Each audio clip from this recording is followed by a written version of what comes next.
بسم اللہ الرحمن الرحیم۔ السلام علیکم دوستو، دنیا بھر کی ون لائن خبروں میں آج آپ سنیں گے، لیکن اس سے پہلے اگر ہو سکے تو سبسکرائب اور لائک ضرور کر لیں، شکریہ۔ ایک حالیہ سروے میں یہ بات سامنے آئی ہے کہ 95% شہری چینی حکومت پر بھروسہ کرتے ہیں، جبکہ امریکہ میں یہ ہندسہ بہت ہی کم ہے۔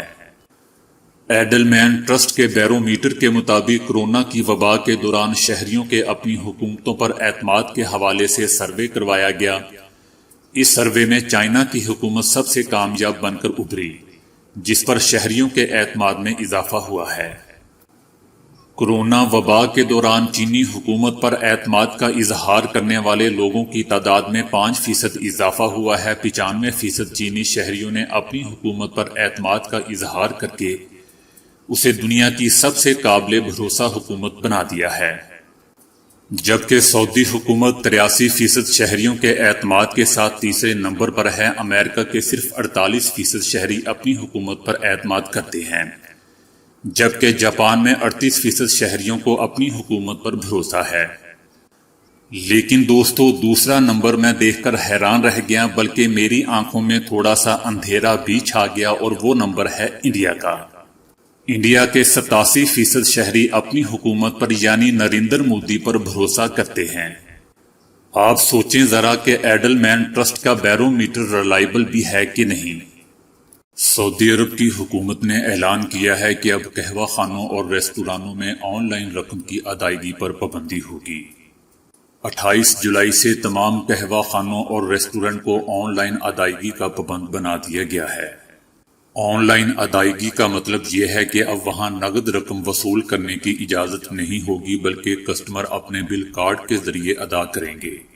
سعودی عرب میں موجود تمام قہوہ خانوں، کیفیٹیریا، بوفے، تازہ مشروبات فروخت کرنے والی دکانوں، آئس کریم پارلرز، کافی شاپس اور فاسٹ فوڈ کے ریسٹوران کی انتظامیہ کارڈ کے ذریعے ہی رقم وصول کرے گی۔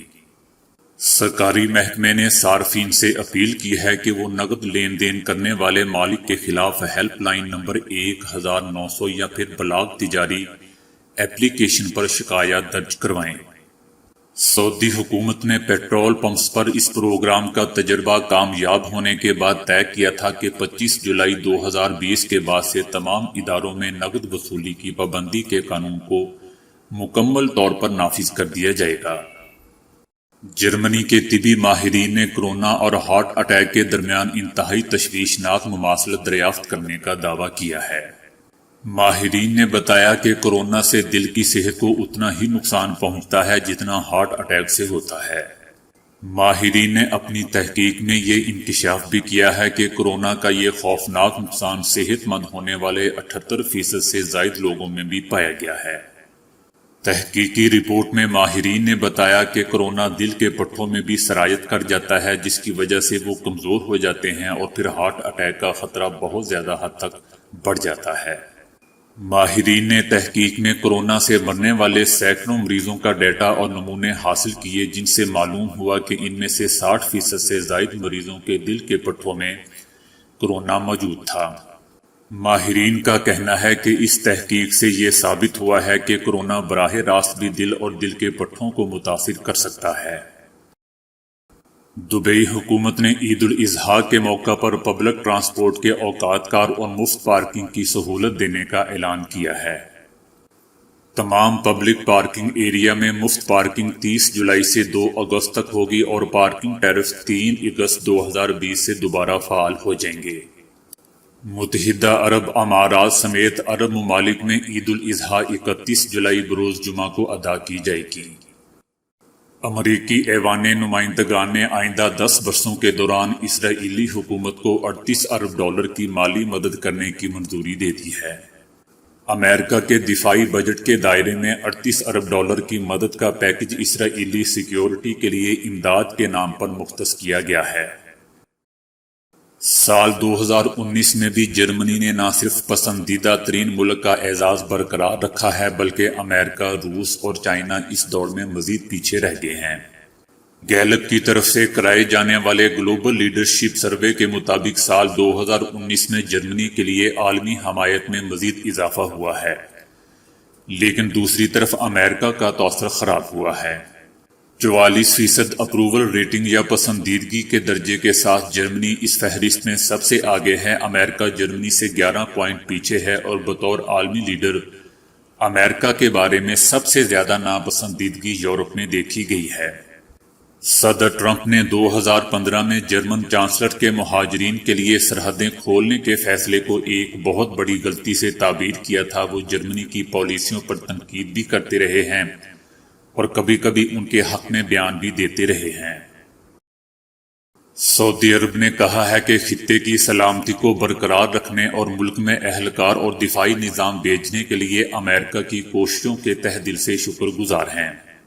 ہم دونوں دوست ممالک کے مابین تاریخی تعلقات کے جامع فریم ورک کے مطابق خطے کے استحکام کو برقرار رکھنے اور دونوں ممالک کے مشترکہ نقطہ نظر پر زور دیتے ہیں۔ مقبوضہ وادی میں کورونا کی وجہ سے منگل کو مزید 6 افراد اپنی جان کی بازی ہار گئے ہیں۔ اس طرح کورونا سے مرنے والوں کی تعداد 231 سے تجاوز کر گئی ہے۔ منگل کے روز کورونا سے مرنے والوں میں ضلع رامبن کا ایک 25 سالہ نوجوان بھی شامل ہے۔ بڈگام ضلع کے کھاک علاقے کا ایک 60 سالہ شہری بھی کورونا کی وجہ سے انتقال کر گیا ہے۔ امریکہ کے صدر ٹرمپ نے ایک مرتبہ پھر غیر نشاندہی شدہ دعووں پر زور دینا شروع کر دیا ہے کہ ملیریا کی ادویات کورونا کے خلاف مؤثر علاج ہے۔ ان کا بیان اس اعتبار سے بھی خلاف توقع ہے کہ پچھلے ایک ہفتے سے صدر ٹرمپ نے کورونا کے بارے میں سنجیدہ رویہ اختیار کیے رکھا تھا۔ شمالی کوریا کے رہنما کم جونگ ان کا کہنا ہے کہ ان کے جوہری ہتھیار ملکی دفاع کی ضمانت ہے، جو اس بات کا اشارہ ہے کہ وہ اس کو ترک نہیں کریں گے، جو امریکہ کا ایک بڑا مطالبہ بھی ہے۔ انہوں نے یہ بات منگل کو 1953 میں شمالی کوریا اور جنوبی کوریا کے درمیان لڑائی بندی کے لیے عارضی صلح کرنے کی 67ویں سالگرہ کے موقع پر سابق اہلکاروں کی کانفرنس سے خطاب کرتے ہوئے کہی۔ انہوں نے اس بات پر زور دیا کہ شمالی کوریا کو امریکہ کے ممکنہ حملے کے خلاف ان کی ضرورت ہے۔ سعودی عرب کی حکومت نے تمام سرکاری اداروں کو ہدایت کی ہے کہ کوئی بھی وزارت یا محکمہ اپنے صدر دفتر میں غیر ملکی فنکاروں کے فن پارے نہ سجائے۔ ولی عہد شہزادہ محمد بن سلمان کی درخواست پر یہ ہدایت شاہ سلمان نے جاری کی ہے۔ تمام سرکاری اداروں سے کہا گیا ہے کہ وہ صرف سعودی فنکاروں کے شاہ پارے ہی آویزہ کریں۔ چائنا نے کہا ہے کہ وہ ہانگ کانگ میں رہائش پذیر لوگوں کے اوورسیز برطانوی پاسپورٹ قبول کرنے سے انکار کر سکتا ہے۔ ہانگ کانگ طویل عرصے تک برطانیہ کی کالونی رہا ہے اور وہاں کے شہریوں کو بیرون ملک مقیم برطانوی شہری کا پاسپورٹ جاری کیا گیا تھا۔ چائنا نے یہ بات برطانیہ کی جانب سے اپنی سابقہ کالونی ہانگ کانگ کے لوگوں کو شہریت دینے سے متعلق قوانین کو نرم کرنے کے فیصلے کے رد عمل میں کہی ہے۔ چائنا نے اسے اپنے اندرونی معاملات میں مداخلت قرار دیا ہے۔ اس سلسلے میں برطانیہ کے وعدوں کو بین الاقوامی قانون اور بین الاقوامی تعلقات کے اصولوں کی کھلم کھلا خلاف ورزی قرار دیا ہے۔ چائنا نے مزید کہا ہے کہ اب جیسا کہ برطانیہ کی جانب سے وعدے کی خلاف ورزی میں پہل کی گئی ہے، چائنا برطانیہ کے اوورسیز پاسپورٹوں کو سفر کے لیے ایک قانونی دستاویز تسلیم نہ کرنے پر غور کر رہا ہے اور اس سلسلے میں مزید اقدامات کرنے کا حق محفوظ رکھتا ہے۔ اقوام متحدہ کی جانب سے جاری کردہ رپورٹ میں کہا گیا ہے کہ اس برس بھوک اور افلاس سے 1,28,000 بچے اپنے جان سے جا سکتے ہیں۔ لاک ڈاؤن کی وجہ سے خوراک کی کمی میں اضافہ ہوا ہے، جس کے باعث ماہانہ 10,000 بچے اپنی جان سے جا رہے ہیں۔ عالمی ادارے کا اپنی رپورٹ میں کہنا تھا کہ وینزویلا میں ہر 3 میں سے 1 کنبے کو بھوکا رہنا پڑ رہا ہے۔ ملک میں پہلے ہی افراط زر کی شرح میں اضافے کی وجہ سے تنخواہیں تقریباً بے معنی ہو کر رہ گئی ہیں اور لاکھوں لوگوں کو دوسرے ملکوں کی طرف ہجرت کرنا پڑ رہا ہے۔ کورونا سے متعلق ویڈیو ٹویٹ کرنے پر ٹویٹر نے صدر ٹرمپ کے بیٹے ٹرمپ جونیئر کا اکاؤنٹ عارضی طور پر بند کر دیا ہے۔ ٹویٹر نے ٹرمپ جونیئر کے اکاؤنٹ پر 12 گھنٹے کی پابندی لگائی ہے۔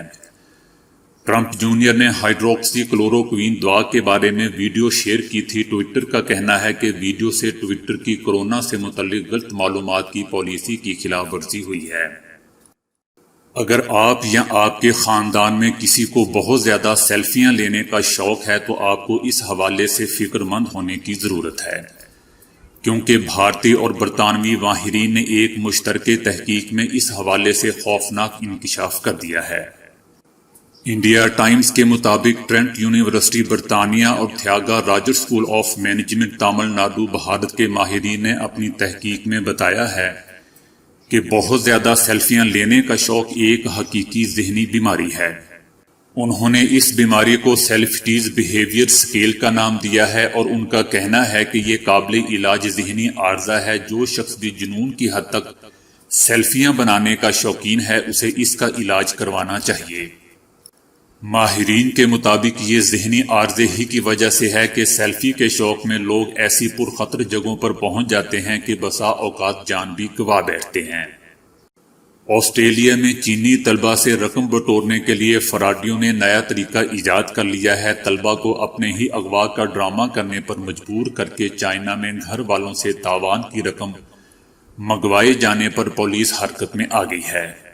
فراڈ کرنے والے چینی حکام بن کر کال کرتے ہیں۔ طلبہ سے کہا جاتا ہے کہ وہ چین میں جرم میں ملوث پائے گئے ہیں، گرفتاری یا ملک بدری سے بچنے کے لیے انہیں جرمانہ ادا کرنا ہوگا۔ کچھ واقعات میں طلبہ سے کہا گیا کہ وہ ہوٹل میں روم کرائے پر لیں اور خود کو رسیوں سے باندھ کر اغوا کا ڈرامہ کریں تاکہ تصویریں بھیج کر گھر سے پیسے منگوا سکیں۔ اس سال ایسے کئی واقعات میں طلبہ سے 30 لاکھ امریکی ڈالرز بٹورے جا چکے ہیں۔ تو دوستو آج کے لیے اتنا ہی۔ ویڈیو کو لائک اور شیئر کرنے کا بہت بہت شکریہ۔